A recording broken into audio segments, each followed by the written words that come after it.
Próxima questão. Qual documento é obrigatório portar ao dirigir? A. RG. B. CPF. C. CNH e CRLV. D. Título de eleitor. Vamos à interpretação da pergunta? Olha lá. Qual documento é obrigatório portar ao dirigir? Ou seja, qual documento eu sou obrigada a ter comigo no momento em que eu estiver dirigindo? Tem que estar comigo dentro do meu carro, né? Olha lá. Opção A. RG ou identidade? Não é a resposta da questão, ok? Gente, RG, assim como CPF também, não é suficiente para eu apresentar à autoridade, principalmente em situações de fiscalização de trânsito, né? Sempre que você tiver que passar por uma fiscalização na via, ou você estiver se envolvido em um acidente de trânsito, né? Ou você for prestar um socorro, pode ser sim, na grande maioria das vezes é necessário você apresentar o seu documento de habilitação, né? Que é necessariamente o documento de porte obrigatório. Um dos documentos de porte obrigatório. Então, o que ocorre? Tanto a PPD, que é a permissão provisória para dirigir, quanto a CNH, que é a carteira definitiva, é a que você recebe depois de transcorridos 12 meses da PPD ou da primeira carteira que você tira, né? Eles são um documento completo. Nele já tem RG, CPF, sua foto, sua data de nascimento, filiação, né? Consta lá também o número seu de registro na Renate, a data de expedição da sua carteira. É um documento completo, ok? Então, eu não posso transitar portando só a minha identidade. Bem como também eu não posso transitar dirigindo e portando apenas o meu CPF. Por isso, a alternativa B também está errada, né? Eu tenho que necessariamente transitar portando, ou obrigatoriamente, eu tenho que ter comigo, quando eu estiver dirigindo, 2 documentos. Por isso que a letra C está correta. Tanto a CNH quanto o CRLV, que é o Certificado de Registro e Licenciamento de Veículo. Quanto a CNH, vocês já sabem, nós temos 2 tipos de carteira de habilitação. PPD, Permissão Provisória para Dirigir, é a primeira que você recebe quando você passa no exame de direção. E transcorrido 12 meses da PPD, desde que nesse período de 12 meses você não tenha incorrido em nenhum tipo de infração gravíssima, nenhuma grave, e não ser reincidente em infrações médias, ou seja, ter cometido mais de uma infração média, dando tudo certinho, não incorrendo em nenhuma desses tipos de infrações, você vai trocar a PPD pela CNH definitiva. Então, tanto a PPD quanto a CNH, depende aí de qual carteira você possui, elas são obrigatórias, sim, estar com você quando você for dirigir, sempre que você for dirigir. O CRLV, o Certificado de Registro e Licenciamento do Veículo, também é de porte obrigatório, ok, gente? Esse documento aqui é o que diz do registro e é o que diz do licenciamento do seu veículo, ok? O que é isso? Significa o seguinte, nele tem todos os seus dados também, tem lá o seu nome, tem lá, né, toda a qualificação do seu veículo, placa, chassi, tudo certinho, né, categoria do seu veículo. Quando você apresenta o CRLV, a autoridade entende que você está devidamente licenciado. O que isso significa? Significa que você pagou os 3 impostos que configuram o devido licenciamento. Você pagou a taxa de licenciamento, você pagou o seguro DPVAT e você pagou também o IPVA, ok? Então, esses 3 impostos pagos são o que perfazem ou que configuram o devido licenciamento ou a autorização necessária para você poder circular com seu carro em qualquer tipo e espécie de via, tá bom? Então, esses documentos são de porte obrigatório. Letra D de dado, como vocês sabem, está errada, né? Título de eleitor, nada a ver, né, gente? Para poder dirigir, o título de eleitor é importante, né? Ele é necessário, principalmente para o exercício da nossa cidadania aí, né? A gente tem que apresentar ele toda vez que a gente vai lá votar. A gente tem agora o cadastro biométrico eleitoral também, né? Que facilita e muito, mas para fins de trânsito, não, ok? A resposta é CNH e CRLV, letra C. Próxima questão. Qual é o sinal de que os freios estão com problema? A. Volante trepidando. B. Barulho ao acelerar. C. Barulho ou pedal baixo ao frear. D. Farol apagado. Vamos à interpretação da pergunta. Qual é o sinal de que os freios estão com problema? Ou seja, quando é que eu sei que o meu freio tem problema? Como que eu consigo entender, perceber que o meu freio tem algum tipo de problema? Então vamos lá. Opção A. Volante trepidando. Não é a resposta da questão. Gente, o volante ele diz respeito ao sistema de direção do seu veículo. Não tem nada a ver com o sistema de frenagem, ok?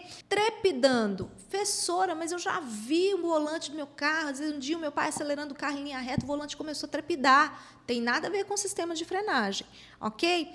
O que ocorre? Normalmente, quando isso acontece, o volante começa a trepidar, principalmente ao acelerar. Pode ser que exista barro seco preso na roda ou no pneu do seu carro. Aí é uma questão de uma simples lavagem.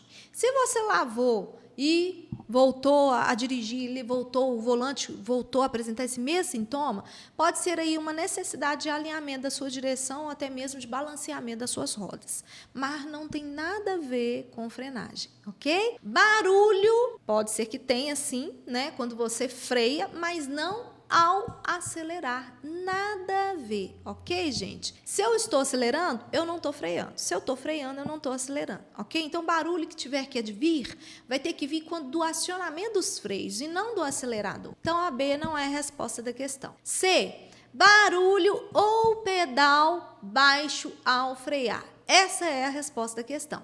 Barulho, sim. Normalmente, quando nós acionamos o pedal do freio, se você escuta aquele barulhinho parecendo que tipo de ferro com ferro, sabe? Aquele barulhinho que dá até um nervoso na gente, pode ser uma forte indicação de que sim, os seus freios necessitam ir de reparo, né? Normalmente, quando tem desgaste de pastilha, né, a necessidade de troca delas, né, costuma fazer esse barulhinho aí, tá bom? Ou você apertou e percebeu que o pedal está muito baixo, ou você olhou, nós temos normalmente no carro 3 pedais, né? Nós temos lá a embreagem, o freio e o acelerador. Então, nessa circunstância, gente, se você olhar para os 3 pedais e perceber que em relação a 2, que é a embreagem e o acelerador, o pedal do freio está um pouco mais baixinho, isso já é uma forte indicação de desgaste mesmo, tá bom? Ou de necessidade de reparo. Então, você dá uma olhadinha lá junto ao seu mecânico se está na hora aí de você providenciar a troca das pastilhas de freio. Bem, como você já sabe, em letra D não é a resposta da questão. Farol apagado. Nada a ver com o sistema de freios, né? O fato de eu estar transitando com o farol apagado não vai estar dando a indicação de que o meu freio está apresentando algum tipo de problema. Próxima questão.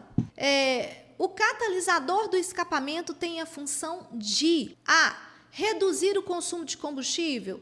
B. Reduzir a emissão de poluentes. C. Melhorar o desempenho. E D. Esfriar o motor. Então, bora à interpretação da pergunta. O catalisador do escapamento tem a função de... O que está perguntando? Qual que é a função do catalisador no meu carro? O que esse catalisador faz no meu carro, né?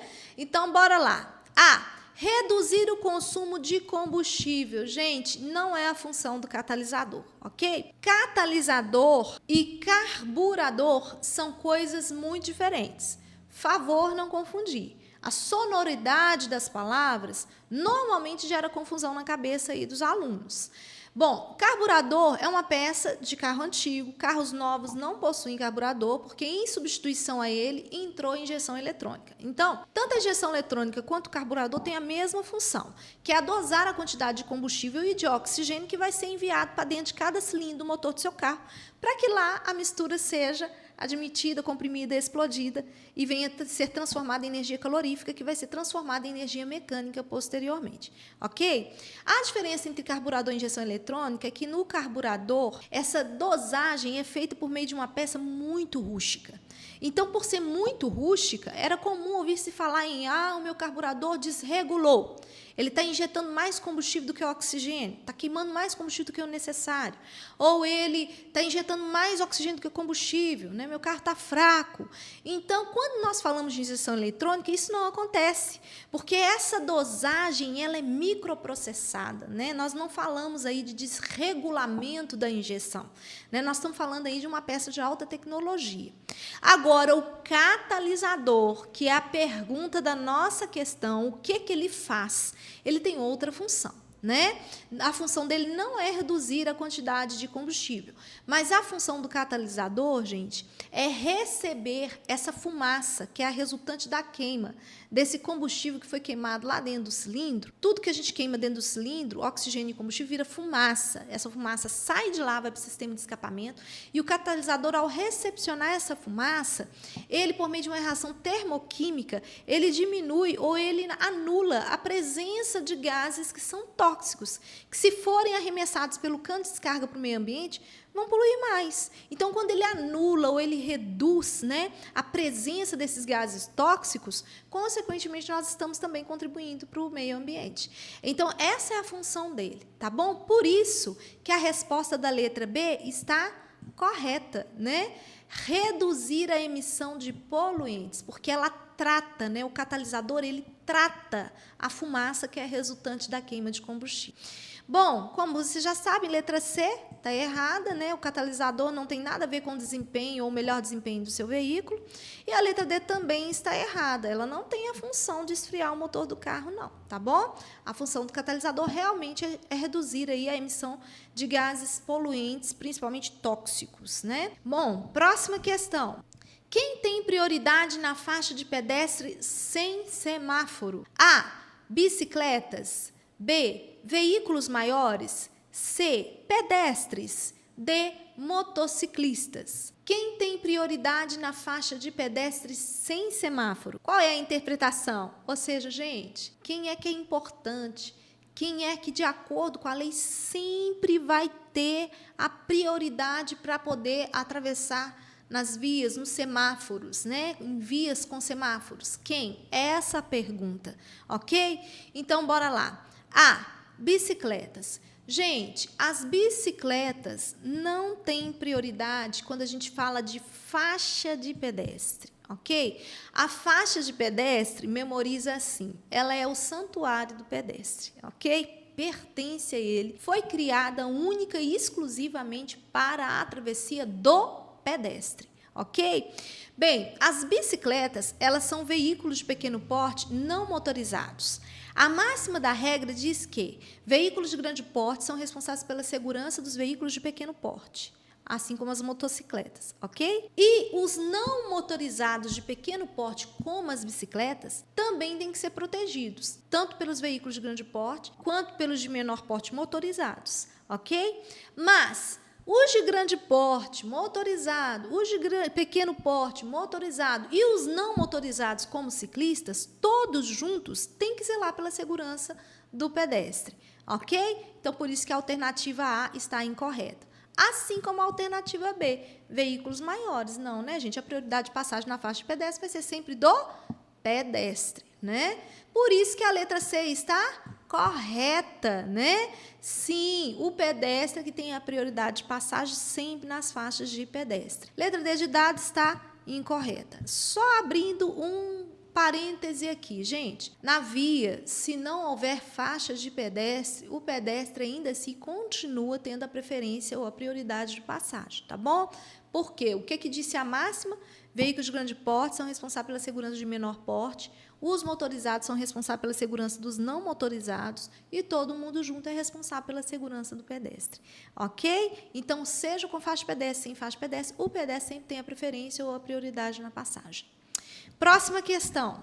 A placa R1 indica A. Sentido proibido. B. Parada obrigatória. C. Parada obrigatória à frente. D.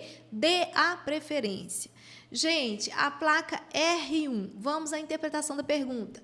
Se veio R1, lembra da letrinha R, quer dizer placa de regulamentação, né? Veja bem, apesar dela não ter a forma circular, né, a forma dela é bem octogonal, ou seja, ela tem 8 lados, se você for contar aqui, né? Ainda tendo essa forma octogonal, ela é qualificada ou classificada como uma placa de regulamentação, ok? Então, galera, o que acontece? Cor vermelha, cor branca, né? que diz respeito à sinalização vertical de regulamentação, não tenha dúvidas. Professor, por que a placa de parada obrigatória ela não é circular como todas as outras de regulamentação? Ela não é circular, gente, porque as placas de regulamentação, já disse para vocês, quando elas aparecem na via, elas aparecem prevendo, né, trazendo a obrigação de você fazer ou executar naquele determinado momento algo, né? Ou trazendo a obrigação de você deixar de fazer ou executar algo naquele momento. Então, gente, quando aparece essa placa pare, é para parar ali, naquele momento, ok? Então, para facilitar a visualização para quem vem, né, no sentido contrário, porque nós podemos ter aí carros, né, em 3 cantos da via, nos 4 cantos da via, né, e um vai ser obrigado a parar. Então, para que os outros 3 entendam ou saibam quem é que tem a obrigação de parar no cruzamento sinalizado, se eles batem o olho, ainda que ela esteja de costa e eles estão vendo que ela tem a forma octogonal, então eles sabem que a parada obrigatória é para mim, que estou de frente para ela. Então é por isso que ela tem uma forma diferenciada, mas ela tem a mesma força impositiva, discricionária e obrigacional que qualquer placa de regulamentação possui. Beleza? Vamos lá. Alternativa A, sentido proibido. Tá errado. Esse não é o nome da plaquinha. Vocês viram que como inscrição interna em letra branca aqui está escrito o quê? Pare, né, gente? Bora lá. Questão de letra B. Parada obrigatória. Sim, essa é a resposta da nossa questão. Está correta. Letra B de dado. Letra C. Parada obrigatória à frente. Está errado. Por que está errado?